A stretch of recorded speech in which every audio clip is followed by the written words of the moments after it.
The ജേർണലിസ്റ്റിലേക്ക് മണ്ണാർക്കാട്ടുകാരൻ ഉസ്താദ് ഹമീദ് ആറ്റക്കോയ തങ്ങൾ എന്ന വെറും ഹമീദിനെ കുറിച്ച്, അയാൾ നടത്തുന്ന നിയമവിരുദ്ധ പ്രവർത്തനങ്ങളെക്കുറിച്ച്, അനധികൃത സ്വത്ത് സമ്പാദനത്തെക്കുറിച്ച് ഞാൻ കഴിഞ്ഞ ദിവസം ഒരു വീഡിയോ ചെയ്തിരുന്നു. ആ വീഡിയോ പുറത്തു വന്നതിന് പിന്നാലെ നിരവധി പേർ എന്നെ ബന്ധപ്പെടുകയും ഇയാൾ നടത്തുന്ന തട്ടിപ്പുകളെക്കുറിച്ച് വ്യക്തമായി സംസാരിക്കുകയും ചെയ്തിട്ടുണ്ട്.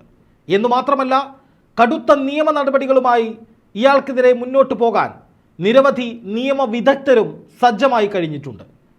പക്ഷേ ആദ്യം എനിക്ക് മറുപടി പറയാനുള്ളത്, ഈ ആറ്റക്കോയ തങ്ങൾ എന്ന വെറും ഹമീദ് നടത്തിയ ഒരു വലിയ നുണപ്രചാരണത്തെക്കുറിച്ചാണ്. ഇയാളുടെ നമ്പറിലേക്ക് ഞാൻ മുമ്പ് ചെയ്ത വീഡിയോയുടെ ലിങ്ക് ഞാൻ തന്നെ അയച്ചു കൊടുത്തു എന്നും, പണത്തിന് വേണ്ടിയാണ് പലരും ഇയാൾക്കെതിരെ പറയുന്നത്, അതിൽ ഞാനും ഉൾപ്പെടുന്നുണ്ട് എന്നും പരോക്ഷമായാണ് ഇയാൾ പറഞ്ഞു വെച്ചത്. പച്ചക്കള്ളം എന്ന് പറഞ്ഞാൽ നട്ടാൽ കേൾക്കാത്ത പച്ച നുണയാണ് ആറ്റക്കോയ തങ്ങൾ എന്ന ഹമീദ് എനിക്കെതിരെ പറഞ്ഞിരിക്കുന്നത്. കാരണം എൻ്റെ നമ്പറിൽ നിന്ന് ഇതുവരെ ഞാൻ അയാൾക്ക് വാട്സപ്പിലോ അല്ലെങ്കിൽ ഏതെങ്കിലും ഒരു സോഷ്യൽ മീഡിയ ആപ്പ് വഴിയോ സന്ദേശം അയച്ചിട്ടില്ല. ആ വീഡിയോ പുറത്ത് വിടുന്നതിന് മുമ്പ് ഞാൻ അയാളെ വിളിച്ചിരുന്നു, അയാൾ ഫോൺ എടുത്തില്ല, അല്ലെങ്കിൽ ആ ഫോണിലേക്ക് നമ്പർ കണക്റ്റ് ആകുന്നുണ്ടായിരുന്നില്ല. അതെൻ്റെ വീഡിയോയിൽ ഞാൻ പറഞ്ഞതാണ്. അതിനപ്പുറം ഹമീദ് എന്ന ആറ്റക്കോയ തങ്ങളെ എൻ്റെ 3 നമ്പറുകളിൽ ഒന്നിൽ നിന്ന് പോലും ഞാൻ ബന്ധപ്പെട്ടിട്ടില്ല. എൻ്റെ ഓഫീസിലുള്ള ആരും ഇയാളെ വിളിച്ചിട്ടുമില്ല. കാരണം ആദ്യം തന്നെ വിശദീകരണം നൽകാൻ അയാൾ വിളിച്ചപ്പോൾ ഇയാൾ ഫോൺ എടുക്കുന്നുണ്ടായിരുന്നില്ല. അതിനുശേഷം ആ വീഡിയോ പുറത്തു വന്നതിന് ശേഷം ആരും അയാളെ ബന്ധപ്പെട്ടിട്ടുമില്ല.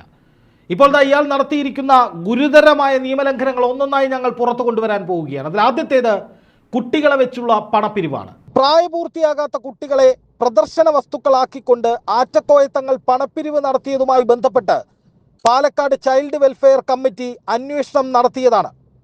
അതുമായി ബന്ധപ്പെട്ട് എന്ത് നടപടി സ്വീകരിച്ചു എന്ന് പോലീസിനോട് റിപ്പോർട്ട് തേടിയിട്ടുമുണ്ട്. ആറ്റക്കോയ തങ്ങൾ നടത്തിയ CWC നിയമങ്ങളുടെ ലംഘനം സംബന്ധിച്ച് അന്വേഷണം നടത്തിയ പാലക്കാട് CWC അംഗം തന്നെ നമ്മളോട് ഇക്കാര്യം വ്യക്തമാക്കിയിട്ടുമുണ്ട്. നമ്മുടെ ഡിപ്പാർട്ട്മെന്റിലെ അന്വേഷണ ഏജൻസിയെ ചുമതലപ്പെടുത്തിയിട്ടുള്ള ആ റിപ്പോർട്ട്, അതിന്റെ ആക്ഷൻ ടേക്കൺ റിപ്പോർട്ട് സബ്മിറ്റ് ചെയ്യുന്നതിന് വേണ്ടി വിതിൻ 15 ഡേയ്സ്, അതിന്റെ നിയമം അങ്ങനെയാണ്, 15 ദിവസത്തിനുള്ളിൽ സബ്മിറ്റ് ചെയ്യാൻ വേണ്ടിയിട്ട് ബന്ധപ്പെട്ട നാട്ടുകൽ SHOനെ ചുമതലപ്പെടുത്തി. ഈ നാട്ടുകൽ SHOയ്ക്ക് നമ്മൾ വീണ്ടും റിമൈൻഡർ അയച്ചിരിക്കുകയാണ്. അതായത് അയാൾ അയാൾ അന്വേഷിച്ചുകൊണ്ടിരിക്കുകയാണ് എന്ന് പറയാണ്. അയാൾ അതിന്റെ റിപ്പോർട്ട് ടിൽ ദിസ് ഡേറ്റ്, മനസ്സിലായോ? നമുക്ക് അതിന്റെ റിപ്പോർട്ട് തന്നിട്ടില്ല. നോക്കുക, ഇയാളുടെ തട്ടിപ്പ് രീതികളിൽ ഏറ്റവും പ്രധാനപ്പെട്ടത് കുട്ടികളെയും അതുപോലെ തന്നെ പാവപ്പെട്ട സ്ത്രീകളെയും കുടുംബങ്ങളെയും ഒക്കെ ഇങ്ങനെ അണിനിരത്തി വേദികളിൽ കൊണ്ടുവന്ന് ഇങ്ങനെ പിടിച്ചു നിർത്തി ഇവർക്ക് ഞാൻ സഹായം കൊടുക്കും, എനിക്ക് നിങ്ങൾ പണം തരൂ എന്ന് പറയുന്ന പരിപാടിയാണ്. പ്രായപൂർത്തിയാകാത്ത കുട്ടികളെ ഉപയോഗിച്ച് നടത്തിയ ഇയാളുടെ ഈ തട്ടിപ്പ് പരിപാടിക്കെതിരെ CWC കൃത്യമായി തന്നെ നിലപാട് സ്വീകരിച്ചിട്ടുണ്ട്. അവർ നാട്ടുകൽ പോലീസിനും അതുപോലെ തന്നെ DYSPക്കും, മണ്ണാർക്കാട് DYSPക്കും നിങ്ങൾ എന്ത് നടപടിയാണ് ഇതിൽ സ്വീകരിച്ചത് എന്ന് ചോദിച്ചുകൊണ്ട്, ഇയാൾ നടത്തിയ നിയമവിരുദ്ധ പ്രവർത്തിക്ക് എന്തു നടപടിയാണ് സ്വീകരിച്ചത് എന്ന് ചോദിച്ചുകൊണ്ട് കത്ത് കൊടുത്തിട്ടുണ്ട്. പക്ഷേ പോലീസ് ഇയാൾക്കൊപ്പം നിന്നാലും ഈ പറയുന്ന ആറ്റക്കോയ തങ്ങൾ നടത്തുന്ന നിയമവിരുദ്ധ ഇടപാടുകൾ പുറത്ത് കൊണ്ടുവരിക തന്നെ ചെയ്യും, അത് പറയുക തന്നെ ചെയ്യും. പ്രാഥമികമായി ഞാൻ എന്ന വ്യക്തി ആറ്റക്കോയ തങ്ങൾ എന്ന ഹമീദിനെതിരെ പരാതി നൽകുകയാണ്. നാളെ രാവിലെ തന്നെ ഞാൻ ആ പരാതി നൽകും. കാരണം എനിക്കെതിരെ ഞാൻ അയാൾക്ക് മെസ്സേജ് അയച്ചു എന്ന് പറഞ്ഞുകൊണ്ട് അയാൾ വ്യാജ പ്രചാരണം നടത്തിയിട്ടുണ്ട്. അതിൽ നിയമ നടപടി ആവശ്യപ്പെട്ടുകൊണ്ട് ഞാൻ പരാതി നൽകുകയാണ്. അതിനുശേഷം ഇയാൾ നടത്തുന്ന വിദേശ പണ ഇടപാടുകളുമായി ബന്ധപ്പെട്ട് നിരവധി തെളിവുകൾ കയ്യിൽ കിട്ടിയിട്ടുണ്ട്. അതായത് മറ്റൊന്നുമല്ല, വിദേശത്തു നിന്നടക്കം ഈ സമൂഹ വിവാഹം നടത്താനും മറ്റു കാര്യങ്ങൾക്കുമൊക്കെയായി നിരവധിയായ പണം എൻ്റെ കയ്യിലേക്ക് വരുന്നുണ്ട്, കോടികൾ ദ്രവിച്ചു പോവാതിരിക്കാൻ വേണ്ടി ഞാൻ സ്ഥലം വാങ്ങി കൂട്ടുകയാണ് എന്നൊക്കെ പറഞ്ഞിട്ടുള്ള വിരുദ്ധനാണ് ഇയാൾ. അപ്പോൾ ഈ പണത്തിൻ്റെ സോഴ്സ്, ഈ വരുന്ന പണം എവിടെ നിന്ന് വരുന്നു, എങ്ങനെ വരുന്നു, അക്കൗണ്ട് ത്രൂ ആണോ ട്രാൻസാക്ഷൻ, ഏതെങ്കിലും തരത്തിലുള്ള ട്രസ്റ്റോ വിദേശ പണം സ്വീകരിക്കാനുള്ള ഫെമ നിയമപ്രകാരം അടക്കമുള്ള വിദേശത്ത് നിന്ന് ഫണ്ട് സ്വീകരിക്കുമ്പോൾ പാലിക്കേണ്ട എന്തെങ്കിലും നടപടിക്രമങ്ങൾ ഇദ്ദേഹം പാലിച്ചിട്ടുണ്ടോ? അതുപോലെ തന്നെ സമൂഹ വിവാഹം നടത്തുന്നു, അതുപോലെ തന്നെ അഗതികളായ സാധാരണക്കാരായ യുവതികളുടെ വിവാഹം നടത്തുന്നു എന്ന് പറയുന്നു, അതിന് സ്ത്രീധനം എന്ന പേരിൽ പണം കൊടുക്കുന്നു എന്ന് പറയുന്നുണ്ട്. ആ സ്ത്രീധനം കൊടുക്കുന്നത് തന്നെ തെറ്റായ ഒരു നാട്ടിലാണ് ഈ വിധത്തിൽ കല്യാണം നടത്താൻ ഞാൻ കുറേ പണവും അങ്ങോട്ട് കൊടുക്കുമെന്ന് പറയുന്നത്. ഇനി സ്വാഭാവികമായൊരു കാര്യം പറയാം, ഇദ്ദേഹത്തെ പോലെ ഒരുപാട് പേർ നാട്ടിൽ സമൂഹ വിവാഹം നടത്തുന്നുണ്ട്. പക്ഷേ അവരുടെയൊക്കെ പക്കൽ ഏതെങ്കിലും ട്രസ്റ്റുകളോ അല്ലെങ്കിൽ എന്തെങ്കിലും ഇതിന് കൃത്യമായ കണക്കുകളോ മറ്റു കാര്യങ്ങളൊക്കെ ഉണ്ടാകും. എന്ന് മാത്രമല്ല, ഇങ്ങനെ ജീവകാരുണ്യ പ്രവർത്തനങ്ങൾ ചെയ്യുന്ന ആരും കോടികൾ കയ്യിലിരുന്ന് ദ്രവിച്ചു പോവുകയാണ്, അതുകൊണ്ട് എൻ്റെ പേരിൽ ഞാൻ കുറേ സ്ഥലം മേടിച്ചു എന്ന് പറയാറില്ല. ആ ക്ലിപ്പ് ഒന്നുകൂടി കേൾക്കുക. കഴിഞ്ഞ നമ്മൾ കല്യാണം കഴിഞ്ഞപ്പോഴൊക്കെ പൈസ ബാക്കിയുണ്ടായിരുന്നു. എന്റെ നൂറ് ഹബീബിന്റെ മുത്തുമണിയോട് പറയണം, 3.5 ഏക്കർ സ്ഥലം വാങ്ങിയിട്ടുണ്ട്. 3.5 ഏക്കർ സ്ഥലം. അപ്പൊ ആ 3.5 ഏക്കർ സ്ഥലം അവരോട് പറഞ്ഞിട്ടില്ല, പൈസ എടുത്തേക്കാൻ പറ്റില്ല, ചതുരടിച്ചു പോയാലോ.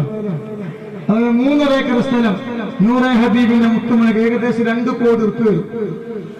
നൂറെ ഹബീബിനെ സംബന്ധിച്ച് റബ്ബിനൊരു വിഷയമില്ല.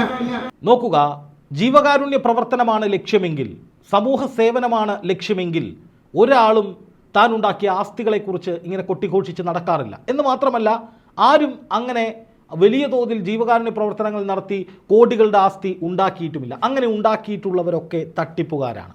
നന്മ മരങ്ങൾ എന്ന് പറഞ്ഞൊരിടയ്ക്ക് കുറേ ആളുകൾ സോഷ്യൽ മീഡിയയിലൂടെ പണപ്പിരിവുമായി ഇറങ്ങിയിരുന്നു. പൊടുന്നനെ പോലീസ് നടപടികൾ ഉൾപ്പെടെ ഉണ്ടായപ്പോൾ, സമൂഹം അവരെ ചോദ്യം ചെയ്യാൻ തുടങ്ങിയപ്പോൾ അവർ നിർത്തി പിന്മാറിയ സാഹചര്യമുണ്ടായിരുന്നു.